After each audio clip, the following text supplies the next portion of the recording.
जब भी भारतीय सिनेमा की बात होती है तो नाम आता है दिल और दिमाग पर मीना कुमारी का। वो अदाकारा जिनकी आंखों की गहराई में पूरी दर्द की किताब लिखी हुई थी। वो शख्सियत जिन्हें हम ट्रेजेडी क्वीन के नाम से जानते हैं। महजबीन बानो से लेकर मीना कुमारी बनने तक का सफर सिर्फ शोहरत का नहीं बल्कि दर्द, मोहब्बत और अधूरी ख्वाहिशों का भी था। जन्म से लेकर आखिरी सांस तक उनकी जिंदगी किसी फिल्मी से कम नहीं रही। आज इस वीडियो में हम आपको बताएंगे मीना कुमारी की वो कहानियाँ जो शायद ही आपने कभी सुनी होंगी। उनका कैरियर, उनकी मोहब्बतें और उनकी अधूरी दास्तान वाले जिंदगी को। तो बने रहिए हमारे साथ इस सफर पर, क्योंकि आज हम जानेंगे क्यों मीना कुमारी सिर्फ एक अभिनेत्री नहीं बल्कि भारतीय सिनेमा की एक जानी मानी आइकन बन गई। नमस्कार दोस्तों, अगर आपने इस चैनल सब्सक्राइब नहीं किया है तो do like, share and comments on video and don't forget to subscribe my channel. Meena Kumari की बड़े पर्दे पर ट्रेजेडी क्वीन के नाम से जरूर मशहूर थी, मगर उनकी रियल लाइफ काफी ट्रेजेडी से भरी हुई थी। मीना कुमारी ने जिंदगी में काफी दर्द झेले। उनकी जिंदगी में इतने दुख रहे कि जब बड़े पर्दे पर अगर उन्हें रोने को कहा जाता था तो वो ग्लिसरीन नहीं लगाती थी बल्कि उनकी आंखों से सच्चे आंसू बहा करते थे। उन्होंने जन्म से लेकर नफरत तक का सैलाब देखा। जन्म के कुछ घंटों बाद ही पिता ने उन्हें अनाथ आश्रम के हवाले कर दिया था। हालांकि बाद में वो उन्हें घर भी ले आए, मगर जब मीना कुमारी 4 साल की हुई तो उन्हें कमाई की मशीन बना दिया गया। इसके बाद जब थोड़ी बड़ी हुई तो पिता की पाबंदियों का सामना करना पड़ा। शादी हुई तो पति कमल अमरोही की मारपीट ने सब कुछ तबाह कर दिया। ऐसे में ये कहना गलत नहीं होगा कि स्क्रीन पर राज करने वाली मीना कुमारी ने जिंदगी किसी जिल्लत से कम नहीं रही होगी। पाकीज़ा, साहिब बीवी और गुलाम, बैजू बावरा जैसी दर्जनों फिल्मों में काम कर स्क्रीन पर राज करने वाली मीना कुमारी की चाहत लोगों में इस कदर हुआ करती थी कि लोग अगर उनके बालों को पा जाते थे तो उसकी ताबीज बनवा लिया करते थे। चकाचौंध भरी दुनिया में राज करने वाली मीना कुमारी की जिंदगी इस कदर स्याही थी कि उन्होंने शराब को ही अपना सुकून का जरिया बना लिया था। 1 अगस्त 1932 वह तारीख थी जब महजबीन बानो यानी कि मीना कुमारी ने इस दुनिया में अपना कदम रखा। पिता अली बख्श और माँ इकबाल बेगम के पास डॉक्टर को देने के लिए पैसे नहीं थे। यह हालत थी तो दोनों ने तय किया कि बच्ची को मुस्लिम यतीम खाने के बाहर सीढ़ियों पर छोड़ दिया जाए, और छोड़ भी आए, पर पिता का मन नहीं माना। पलटकर अली बख्श साहब भागे और बच्ची को गोद में उठाकर घर ले आए। किसी तरह परवरिश तो की। महजबीन बानो ने छोटी उम्र से ही घर का बोझ अपने कंधों पर उठा लिया। 7 साल की उम्र से ही फिल्मों में काम करने लगी। बेबी मीना के नाम से पहली बार फिल्म फर्जद-ए-हिंद में नजर आई। इसके बाद लाल हवेली, अन्नपूर्णा, सनम, तमाशा जैसी कई फिल्में उनकी झोली में गिले, लेकिन उन्हें स्टार बनाया 1952 में आई फिल्म बैजू बावरा ने। इस फिल्म के बाद वह लगातार शोहरत की बुलंदियों पर चढ़ती गई। जब बैजू बावरा रिलीज हुई तो लगभग उसी वक्त महजबीन बानो ने कमल अमरोही से निकाह कर लिया था, लेकिन वो भी चोरी छुपे। 4-6 लोगों को इस बारे में पता था। कमल अमरोही वही शख्स हैं जिन्होंने कभी मीना कुमारी के सलाम का जवाब तक नहीं दिया था। उस समय महल के सुपरहिट होने से बाद कमल अमरोही स्टार डायरेक्टर हो गए थे। उनका आमना सामना जब मीना कुमारी से होता तो उन्हें सलाम किया करते थे। एक दिन की बात है जब मीना कुमारी को पिता ने बताया कि कमल अमरोही उन्हें अपनी अगले फिल्म में लेना चाहते हैं। मीना कुमारी को उनका अक्खर पर याद आ गया। उन्होंने मना कर दिया। कमल अमरोही को यह बात पता चली तब उन्होंने किसी तरह मीना कुमारी को मनाया और फिल्म के लिए साइन कर लिया। कमल अमरोही ने मीना कुमारी को जिस फिल्म के लिए साइन किया वह तो कभी नहीं बन पाए, लेकिन दोनों के बीच जरूर सच्चा प्यार पनप गया था। पहले से ही शादीशुदा कमल अमरोही उनके प्यार में पागल हो गए थे। एक दिन उनके मैनेजर और दोस्त ने पूछा, अगर इतनी मोहब्बत है तो निकाह क्यों नहीं कर लेते? कमल साहब ने कहा, क्या मीना तैयार होगी? जवाब जानने के लिए कमल के दोस्त और मैनेजर उनका पैगाम लेकर मीना कुमारी के पास पहुंचे। मीना कुमारी ने कमल और रोही से कहा कि मैं तुमसे शादी करना चाहता हूँ। वो बोली, अब्बा की इजाजत के बिना यह विवाह संभव नहीं होगा। दोस्तों ने किसी तरह राजी किया, यह कहकर कि अभी निकाह कर ले और सही वक्त देखकर अम्मा अब्बी तो मान ही जाएंगे। फिर क्या, 14 फरवरी 1952 का वो दिन जब कमल अमरोही और महजबीन बानो ने निकाह कर लिया। निकाह की कहानी भी कहा जाता है बहुत दिलचस्प है। 4-6 लोगों की मौजूदगी में महज 2 घंटे के भीतर निकाह हुआ।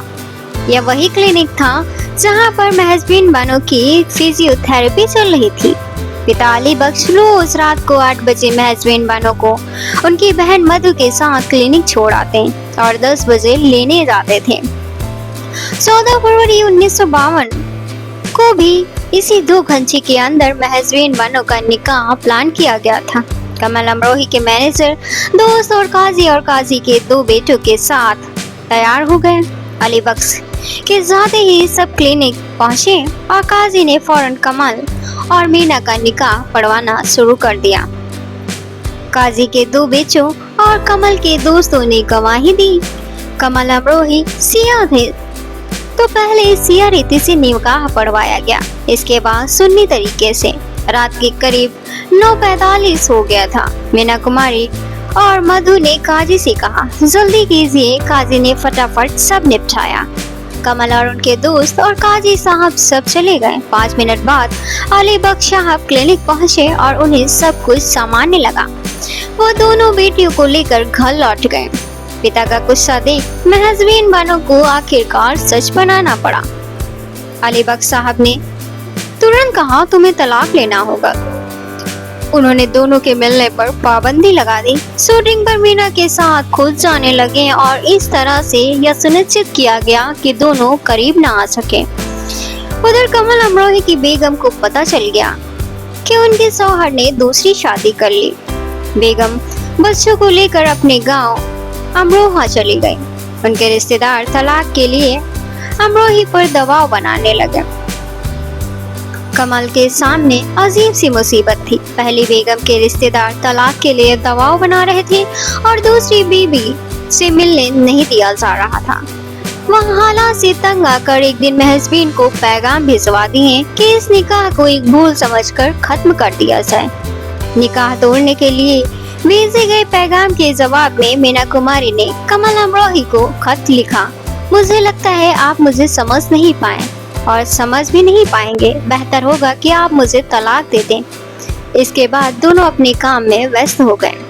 शादी की पहली सालगिरह आई, मतलब 14 फरवरी 1953। मीना कुमारी ने कमल को फोन किया। उन्होंने उस खत के लिए माफी मांगी। इस फोन के साथ ही दोनों के रिश्ते फिर से बेहतर होने लगे, पर मीना कुमारी के पिता अभी भी नहीं मान रहे थे। एक दिन मीना कुमारी ने पिता से कहा कि कमल फिल्म जीरा बना रहे हैं, इसके लिए उन्हें उनकी जरूरत है। अली बख्श साहब भड़क गए। उन्होंने महबूब खान की फिल्म में काम करने के लिए मीना पर दबाव डाला। पिता के दबाव के आगे मीना झुक गई और शूटिंग शुरू करने के 4-5 दिन के भीतर ही महबूब खान से उनकी अनबन हो गई। उन्होंने सेट पे से ही पिता को फोन किया कि वह महबूब खान का सेट छोड़कर कमल के सेट पर जा रहे हैं। पिता की ख्वाहिश के खिलाफ जाकर मीना कुमारी पति के फिल्म जीरा की शूटिंग चली गई। लेकिन जब घर रात को लौटे तो पिता ने साफ कह दिया कि बाप बेटी का रिश्ता यहीं पर खत्म। यहीं से मीना की जिंदगी में सैलाब आना शुरू हो गया। उन्हें घर घुसने नहीं दिया गया। मीना कमल के घर चली गई और इस तरह वो अपनी ससुराल में एंट्री ले चुकी थी। भले ही मीना कुमारी ससुराल पहुंच गई थी, पर उन्हें सुकून नहीं था। जिंदगी में एक पल के बाद ऐसे हादसे होने लगते हैं कि मियाँ बीवी का रिश्ता बिगड़ने लगता है। निजी जिंदगी जहाँ पाताल में जा रही थी, वहीं मीना कुमारी का करियर आसमान छू रहा था। हालांकि उनकी इस उड़ान को देखकर उनकी नई जिंदगी मुसीबत होती जा रही थी।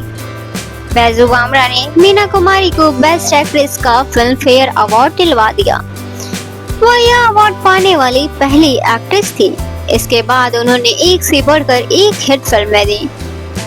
परिणीता, दिल अपना प्रीत पराई, श्रद्धा, आजाद, कोहिनूर और 1960 के दशक में वह बहुत बड़ी स्टार बन गई। यह स्टारडम उनकी निजी जिंदगी में करवाहट ढोलने लगा। एक बार सोहराब मोदी ने अपनी फिल्म के प्रीमियम में मीना कुमारी और कमल अमरोही को बुलाया। वह चीफ गेस्ट महाराष्ट्र के राज्यपाल थे। उनके परिचय कराते हुए सोहराब मोदी ने कहा, ये मीना कुमारी हैं, बेहतरीन अदाकारा, और ये इनके पति हैं कमल अमरोही। इस पर कमल तमतमा गए। उन्होंने तपाक से जवाब दिया, मैं कमल अमरोही हूँ और ये मेरी पत्नी मीना कुमारी है। यह कहकर वह फंक्शन से निकल गए। मीना कुमारी की सफलता से कहीं न कहीं अमरोही साहब को खटकने लगी थी। दोनों के बीच कड़वाहट आ गई और इस कदर बढ़ी कि अमरोही साहब ने मीना कुमारी को फिल्म में छोड़ने के लिए कह दिया, लेकिन मीना ने इनकार कर दिया। तब कमल ने शर्त रखी, मेकअप रूम में सिर्फ मेकअप के अलावा किसी और की एंट्री नहीं होगी, सिर्फ अपनी कार में चलेंगी। मीना ने कमल के प्यार के चलते सारी शर्तें और सारी शर्तें मान ली, लेकिन दोनों के संबंध फिर भी नहीं सुधरे। कमल अमरोही जब पाकीज़ा बना रहे थे तब बुरी तरीके से आर्थिक तंगी में फंस गए। जब एक हस्बैंड किसी आर्थिक तंगी में फंसता है तो जैसे एक आम स्त्री अपने पति की मदद करती है, मीना कुमारी ने भी अपनी सारी कमाई देकर पति की मदद की। इसके बावजूद यह फिल्म बनने के दौरान दोनों के संबंध लगातार खराब होते रहे। नौबत तलाक तक पहुंच गई। मीना कुमारी की तबीयत भी खराब रहने लगी। पैसे नहीं थे, शौहर भी नहीं, नींद चैन सब गायब हो गया। कई बीमारियों ने शरीर में डेरा जमा लिया। मीना कुमारी इतनी बीमार हो गई कि उनका इलाज कर रहे डॉक्टर ने सलाह दी कि नींद लाने के लिए आपको पैक ब्रांडी पीनी पड़ेगी। डॉक्टर की यह सलाह भारी पड़ी और 1 पैक, 2 पैक, 3 पैक और 4 होते रहे। मीना कुमारी को शराब की लत लग गई। इसी बीच पाकीज़ा का निर्माण भी रुक गया। पाकीज़ा कमल अमरोही की महत्वाकांक्षी फिल्म थी, पर वह इसे आगे नहीं बढ़ा पा रहे थे। सालों बाद सुनील दत्त और नरगिस ने इसकी शूटिंग शुरू करवाई और इस बहाने तलाक के बाद पहली बार कमल और मीना की मुलाकात फिर से हुई। इस मुलाकात में मीना कुमारी कमल का हाथ पकड़कर खूब रोई थी। पाकीज़ा की शूटिंग दोबारा शुरू हुई और 14 साल बाद 4 फरवरी 1972 को फिल्म पर्दे पर आई। तब तक मीना की हालत काफी बिगड़ चुकी थी। बीमारी की हालत में भी वो फिल्में कर रही थी, लेकिन रोग उन्हें खाया जा रहा था। 31 मार्च 1972 को लीवर सिरोसिस के चलते मीना कुमारी ने दुनिया को अलविदा कह दिया और तमाम मुश्किलों से आजाद हो गई। उन्हें गए 4 दशक से भी ज्यादा हो गया, पर उनके द्वारा बनाए गए मुकाम अब तक कोई नहीं छू सका। उनकी अदाकारी इस दर्जे की थी कि 1963 के 10वें फिल्म फेयर अवार्ड में बेस्ट एक्ट्रेस कैटेगरी में 3 फिल्में मैं चुप रहूंगी, आरती और साहिब बीबी और गुलाम नॉमिनेट हुई थी। तीनों में मीना कुमारी ही थी। अवार्ड साहिब बीबी और गुलाम में छोटी बहू के रोल के लिए मिला था। मीना कुमारी ने कैरियर में जो बुलंदियां हासिल की, निजी जिंदगी में उतनी ही मुश्किल भी झेली। जन्म से लेकर अंतिम घड़ी तक उन्होंने दुख ही दुख झेला। कामयाबी का जश्न मनाने का वक्त आया तब वो कोई ना कोई हादसा उनका पीछा करता रहा। दोस्तों, अगर आपको हमारा वीडियो पसंद आया हो तो चैनल को सब्सक्राइब प्लीज कर लीजिएगा एंड लाइक एंड शेयर करना भी मत भूलिएगा। मिलते हैं आपको नेक्स्ट वीडियो में, तब तक के लिए गुड बाय।